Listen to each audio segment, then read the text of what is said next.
مواطن انجليزي عنده 66 سنه اسمه جاكس برانتون، جه يزور مصر في رحله سياحيه عادي جدا. اهلا بيه. اول ما وصل المطار اغمى عليه. طبعا يعملوا ايه في المطار؟ اتصلوا بسرعه بمستشفى النيل الخاصه الموجوده في الغردقه، ودي اقرب مستشفى للمكان عشان يجوا بسرعه يلحقوا الراجل اللي اغمى عليه ده. فعلا اخدوه، كشفوا عليه وهكذا، لقوا ان هم عنده نقص مؤقت في الوعي عشان نقص في وصول الدم للمخ، بس كمان عنده زهايمر. الزهايمر. المستشفى تعمل ايه؟ خصصوا له دكاتره علشان يشرفوا على حالته ويبقى تحت الملاحظه 24 ساعه. فضل تحت الملاحظه في المستشفى لمده اسبوعين قاعد في المستشفى. طبعا دي مستشفى خاصه، فانت متخيل اتصرف عليه قد ايه في الاسبوعين دول. دفع كام في الاخر؟ الحقيقه ان هو ما دفعش ولا مليم. لا والله خالص خالص خالص. المستشفى عالجته لمده اسبوعين بالمجان من غير اي رسوم ولا اي حاجه على الاطلاق. وبعدين لان هو عنده الزهايمر، فلما فاق لقى نفسه مش فاكر اي حاجه عن نفسه. تعمل ايه المستشفى؟ طبعا تواصلوا فورا مع السفاره الانجليزيه علشان يبلغوهم عنه ويحاولوا يوصلوا لاهله ويعرفوا هم فين ويكلموه. موقف محترم من مستشفى النيل الخاصة في الغردقة اللي لحقوا سائح من مرض نقص وصول الدم في المخ، اغمى عليه، دخلوه المستشفى اسبوعين، عالجوه ببلاش وقالوا له متشكرين وخلي بالك من نفسك ومصر حلوة وبترجعه كمان لاهله. موقف شديد الاحترام. الاكثر احتراما ان نفس المستشفى ونفس المستشفيات الخاصة والاستثمارية اللي في مصر تخصص يوم في الاسبوع للمصريين الغلابة. يوم في الاسبوع للمصريين الغلابة اللي مش قادرين يتعالجوا في اي مكان تاني، ويروحوا المستشفيات دي ويعتبروهم سايح انجليزي. مش هنقعدهم اسبوعين، احنا عايزين بس يتكشف عليهم وياخدوا الدواء يوم في الاسبوع. يعني الناس اللي في مستشفى النيل الخاصة اللي في الغردقة، تسلم ايديكم، انتوا بتحسنوا صورة مصر الجميلة قصاد العالم كله لما تعالجوا احد السائحين. الاجمل ان انتوا تحسنوا صورة مصر الجميلة قدام الناس الغلابة اللي ممكن يتحوجوا لكم ويروحوا لكم، فعالجوهم ببلاش.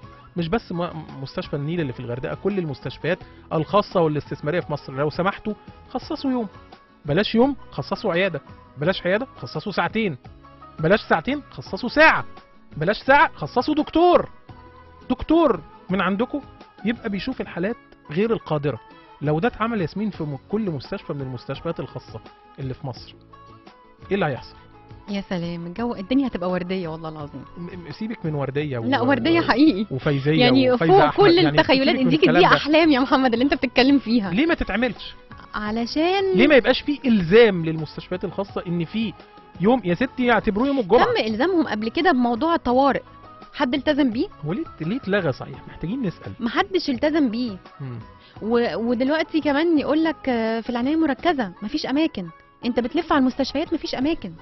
بس العنايه المركزه بقى احنا من خلال هذا البرنامج قبل كده حددنا رقم التليفون اللي انت بتتصل بيه مخصوص عشان تعرف اقرب مكان فيه رعايه مركزه فاضيه، وده تابع لوزاره الصحه. احنا بنتكلم دلوقتي على حاجه تانية، بنتكلم ان لو سمحت طالما انت قادر ان انت تساعد الناس وتحسن صوره مصر وحاجه محترمه جدا. بنحيي مستشفى النيل الخاصه في الغردقه اللي عالجت احد السائحين مجانا لمده اسبوعين، ودي رسالة قوية وحاجة عظيمة، وده جزء من قوة مصر الناعمة. إنما كمان جزء من قوتنا الناعمة قصاد أهالينا، قصاد الغلابة اللي عندنا، إن كل مستشفى خاصة تحدد جزء من وقتها للكشف والعلاج لغير القادرين. أنا بقول حاجة صعبة؟ لا هي مش صعبة، بس هو الناس الأونرز بقى أصحاب المستشفيات عندهم فكر البيزنس هو اللي مسيطر في الاخر على دماغهم. في حاجه اسمها السوشيال ريسبونسبيلتي ان شاء الله، اللي هي المسؤوليه الاجتماعيه.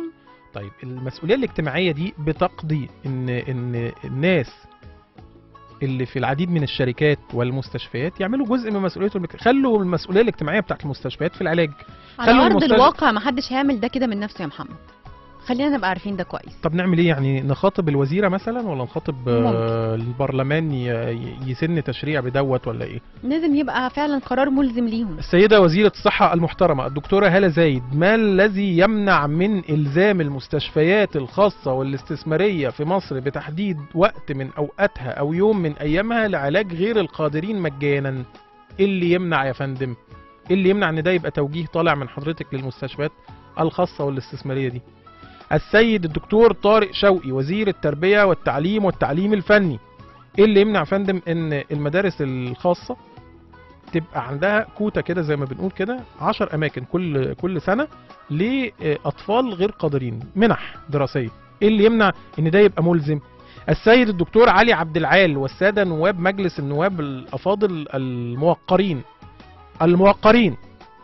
ايه اللي يمنع يا فندم ان يبقى فيه تشريع ملزم للوزارات ان الاماكن الخاصه اللي فيها والاماكن ذات الطبيعه الخاصه يبقى فيها جزء لخدمه غير القادرين بالالزام، لان مفيش حد يعمل كده بمزاجه قوي يعني.